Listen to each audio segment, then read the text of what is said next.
ನಮಸ್ಕಾರ. ನನ್ನ ಹೆಸರು ಡಾಕ್ಟರ್ ಭರತ್ ಚಂದ್ರ. ವಿಡಿಯೋಗಳ ಉದ್ದೇಶ ಕನ್ನಡಿಗರ ಸೇವೆ. ನೀವು ಕೂಡ ಈ ವಿಡಿಯೋನ ಫಾರ್ವರ್ಡ್ ಮಾಡಿ ದಯವಿಟ್ಟು ಕನ್ನಡಿಗರ ಸೇವೆ ಮಾಡಿ. ಇವತ್ತಿನ ಶೀರ್ಷಿಕೆ ಎಲ್ಲರಿಗೂ ಬಹಳ ಮಹತ್ವಪೂರ್ಣ. ಆದ್ದರಿಂದ ಪ್ರತಿ ಮನೆಗೂ ಈ ವಿಡಿಯೋ ತಲುಪಬೇಕು ಅನ್ನುವುದು ನಮ್ಮ ಉದ್ದೇಶ. ವಿಡಿಯೋದ ಟೈಟಲ್: ನಿಮ್ಮ ಹಣ ಕೋಆಪರೇಟಿವ್ ಬ್ಯಾಂಕಿನಲ್ಲಿ ಇದೆಯೇ? ಜಾಗ್ರತೆ. RBI cancels license of Mudhol Cooperative Bank, Bagalkot, Karnataka, June 8ನೇ ತಾರೀಕು 2022. RBI imposes curbs on Shushruti ಸೌಹಾರ್ದ ಸಹಕಾರ ಬ್ಯಾಂಕ್ ನಿಯಮಿತ, ಜೂನ್ 7, 2022. ಈ ಎರಡು ನ್ಯೂಸ್ ಐಟಮ್ಗಳು ಬಂದದ್ದು ಮೊನ್ನೆ. ಅದರಿಂದಾಗಿ ಇವತ್ತು ನಮ್ಮ ಜನರ ಕ್ಷೇಮಕ್ಕಾಗಿ ಮತ್ತು ಸುರಕ್ಷತೆಗಾಗಿ ನಾವು ಈ ವಿಡಿಯೋ ಮಾಡಿದ್ದೇವೆ. ಆಗ್ಲೇ ಹೇಳಿದಾಗೆ ವಿಡಿಯೋ ಎಲ್ಲರಿಗೂ ತಲುಪಬೇಕು. ನಮ್ಮ ದೇಶದಲ್ಲಿ 1500 ಅರ್ಬನ್ ಕೋಆಪರೇಟಿವ್ ಬ್ಯಾಂಕ್ಗಳಿದ್ದಾವೆ. 97,000 ರೂರಲ್ ಕೋಆಪರೇಟಿವ್ ಬ್ಯಾಂಕ್ಗಳಿದ್ದಾವೆ. ಇದರಲ್ಲಿ ಹೆಚ್ಚಿನ ಬ್ಯಾಂಕ್ಗಳನ್ನು RBI ತಾನು ರೆಗ್ಯುಲರ್ ಆಗಿ ಮಾನಿಟರ್ ಮಾಡ್ತಾ ಇದೆ. ಆದರೆ RBI ಶೆಡ್ಯೂಲ್ಡ್ ಕಮರ್ಷಿಯಲ್ ಬ್ಯಾಂಕ್ಗಳಿಗೆ ಕೊಡುವಂತ ಆದ್ಯತೆಯನ್ನು ಕೋಆಪರೇಟಿವ್ ಬ್ಯಾಂಕ್ಗಳಿಗೆ ಕೊಡ್ತಾ ಇಲ್ಲ.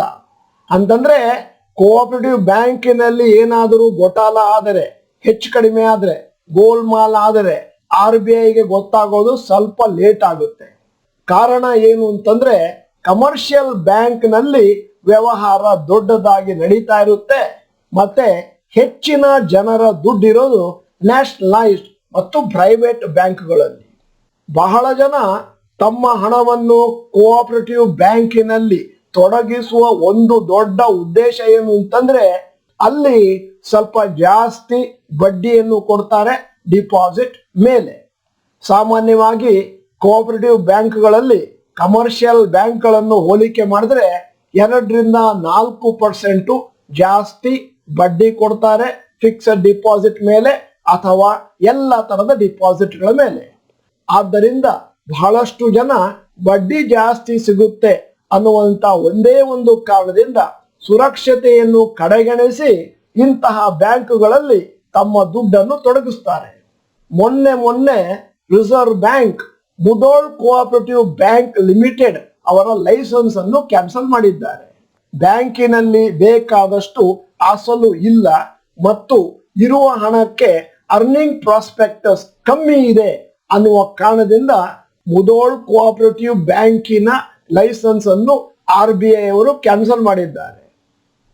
ರಿಸರ್ವ್ ಬ್ಯಾಂಕಿನವರ ಪ್ರಕಾರ 99% ಡಿಪಾಸಿಟ್ಗಳನ್ನು ಸರ್ಕಾರ deposit insurance scheme of the government ಇಂದ ವಾಪಸ್ ಕೊಡ್ತಾರೆ. ಯಾವುದಾದ್ರೂ ಒಂದು ಬ್ಯಾಂಕು ದಿವಾಳಿ ಆದರೆ ಅಥವಾ ಆ ಬ್ಯಾಂಕ್ ಅನ್ನು ಲಿಕ್ವಿಡೇಟ್ ಮಾಡಿದ್ರೆ ಪ್ರತಿಯೊಬ್ಬ ಹೂಡಿಕೆದಾರನಿಗೂ ಕೂಡ ಅಂದಾಜು 5 ಲಕ್ಷ ರೂಪಾಯಿ deposit insurance credit guarantee corporation ಇಂದ ವಾಪಸ್ ಬರುತ್ತೆ.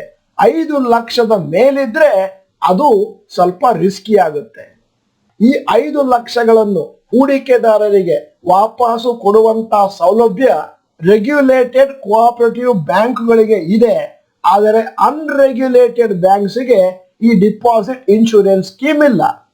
ಅದೇ ಹೂಡಿಕೆದಾರರು ಏನಾದರೂ ಲಾರ್ಜ್ ಕಮರ್ಷಿಯಲ್ ಬ್ಯಾಂಕಿನಲ್ಲಿ ತಮ್ಮ ಹಣವನ್ನು ತೊಡಗಿಸಿದ್ರೆ ಸುರಕ್ಷತೆ ಅತಿ ಜಾಸ್ತಿ.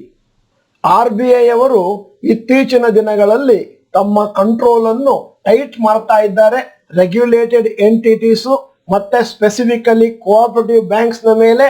ಯಾಕಂತಂದ್ರೆ ಅವರು ಒಂದು ಒಳ್ಳೆಯ ಗವರ್ನೆನ್ಸ್ ಪದ್ಧತಿಯನ್ನು ತಮ್ಮಲ್ಲಿ ತೊಡಗಿಸಿಕೊಳ್ಳಿ ಅನ್ನುವ ಉದ್ದೇಶದಿಂದ. ನಮ್ಮ ಪ್ರಕಾರ ಯಾವುದೇ ಒಂದು ಕೋಆಪರೇಟಿವ್ ಬ್ಯಾಂಕ್ ಎಷ್ಟೇ ದೊಡ್ಡದಿರಲಿ ಅಥವಾ ಎಷ್ಟೇ ಹೆಸರು ಮಾಡಿರಲಿ ಅಲ್ಲಿ ನಿಮಗೆ ರಿಸ್ಕ್ ಇದ್ದೇ ಇರುತ್ತೆ. ಯಾಕಂತಂದ್ರೆ ಅವರು ಎಲ್ಲಾ ರೂಲ್ಸ್ ರೆಗ್ಯುಲೇಷನ್ಸ್ ಅನ್ನು ಫಾಲೋ ಮಾಡ್ತಾರೆ ಅಂತ ಏನೂ ಖಚಿತ ಮಾಹಿತಿ ಇಲ್ಲ. ಸಾಮಾನ್ಯವಾಗಿ ಬ್ಯಾಂಕಿನಲ್ಲಿಟ್ಟ ಡಿಪಾಸಿಟ್ ಅನ್ನು ನಾವು ಉಳಿತಾಯ ಅಂತ ಕರೀತೇವೆ. ಹಾಗೆ ಅದನ್ನು ನಾವು ಹೂಡಿಕೆ ಅಂತ ಕರೀಲಿಕ್ಕೆ ಬರಲ್ಲ. ಆದ್ದರಿಂದ ನಮ್ಮ ಉಳಿತಾಯದ ಹಣಕ್ಕೆ ನಾವು ಒಂದಷ್ಟು ಪರ್ಸೆಂಟೇಜ್ ಜಾಸ್ತಿ ಬಡ್ಡಿ ಬರುತ್ತೆ ಅಂತ ಹೇಳಿ ಸುರಕ್ಷತೆಯನ್ನು ಕಡೆಗಣಿಸ್ಲಿಕ್ಕಾಗುವುದಿಲ್ಲ. ಹಣದ ಹೂಡಿಕೆ ಅಂದ್ರೆ ಉಳಿತಾಯದ ಹಣ ಅಲ್ಲ. ಆ ಸಮಯದಲ್ಲಿ ನಾವು ಸ್ವಲ್ಪ ಅಡಿಷನಲ್ ರಿಸ್ಕ್ ಅನ್ನು ತಗೊಳ್ಬಹುದು, ಸ್ವಲ್ಪ ಜಾಸ್ತಿ ನಮಗೆ ಪ್ರಾಫಿಟ್ ಬರಲಿ ಅನ್ನುವ ಉದ್ದೇಶದಿಂದ. ಈ ವಿಡಿಯೋದ ಕೊನೆಯಲ್ಲಿ ಎಲ್ಲರಿಗೂ ಒಂದು ಕಿವಿ ಮಾತು: ಕೋಆಪರೇಟಿವ್ ಬ್ಯಾಂಕ್ ನಲ್ಲಿ ದೊಡ್ಡ ಮೊತ್ತದ ಹಣವನ್ನು ಇಡಬೇಡಿ. ಮ್ಯಾಕ್ಸಿಮಮ್ 5 ಲಕ್ಷ ಇಡಬಹುದು. ನಾನು ಮೊನ್ನೆ ನಮ್ಮ ಸ್ನೇಹಿತರೊಬ್ಬರನ್ನು ಮದುವೆಯಲ್ಲಿ ಭೇಟಿಯಾದೆ. ಆಗ ಅವ್ರು ಹೇಳಿದ್ರು, ನಮ್ಮ ಎಲ್ಲ ಹಣವನ್ನು ಕೋಆಪರೇಟಿವ್ ಬ್ಯಾಂಕ್ ನಲ್ಲಿ ಡಿಪಾಸಿಟ್ ಇಟ್ಟಿದ್ದೇನೆ. ನಾನು ಹೇಳಿದೆ, ರಿಸ್ಕ್ ಇದೆಯಲ್ಲ. ಅದಕ್ಕೆ ಅವ್ರು ಹೇಳಿದ್ರು, ಆ ಕೋಆಪರೇಟಿವ್ ಬ್ಯಾಂಕಿನಲ್ಲಿ ಇರುವವರೆಲ್ಲರೂ ಸ್ಟಾಫ್ ನನಗೆ ಚೆನ್ನಾಗಿ ಗೊತ್ತು, ಮತ್ತೆ ಕೋಆಪರೇಟಿವ್ ಬ್ಯಾಂಕಿನ ಡೈರೆಕ್ಟರ್ಸ್ ಕೂಡ ಚೆನ್ನಾಗಿ ಗೊತ್ತು. ಆದ್ದರಿಂದ ಆ ಬ್ಯಾಂಕ್ ಅನ್ನು ಚೆನ್ನಾಗಿ ನಡೆಸ್ಕೊಂಡು ಬರ್ತಾ ಇದ್ದಾರೆ. ಎಲ್ಲಿಯವರೆಗೆ ನಿಮಗೆ ಅಕೌಂಟ್ ಅನ್ನು ನೋಡ್ಲಿಕ್ಕೆ ಬರುತ್ತೆ, ಮತ್ತೆ 3 ತಿಂಗಳಿಗೊಮ್ಮೆ ಮತ್ತೆ 1 ವರ್ಷಕ್ಕೊಮ್ಮೆ ನಿಮ್ಮ ಕೋಆಪರೇಟಿವ್ ಬ್ಯಾಂಕಿನ ಅಕೌಂಟ್ ಅನ್ನು ನೋಡ್ಕೊಳ್ಳಿಕ್ಕೆ ಬರುತ್ತೆ ಅಂತಂದ್ರೆ, ಮತ್ತೆ ಅಲ್ಲಿರುವಂತ ಹಣವನ್ನು ಯಾರ್ಯಾರಿಗೋ ಲೋನ್ ಕೊಟ್ಟು ಅದರಲ್ಲಿ ಬಹಳ ಜನ ಕಮಿಷನ್ ಅನ್ನು ಪಡೆಯುತ್ತಾರೆ ಮತ್ತು ನಿಮ್ಮ ಹಣ ವಾಪಸ್ ಬರುತ್ತೆ ಅಂತ ಏನು ಗ್ಯಾರಂಟಿ ಇಲ್ಲ. ಆದ್ದರಿಂದ ಬಹಳ ಹುಷಾರಾಗಿರ್ಬೇಕು.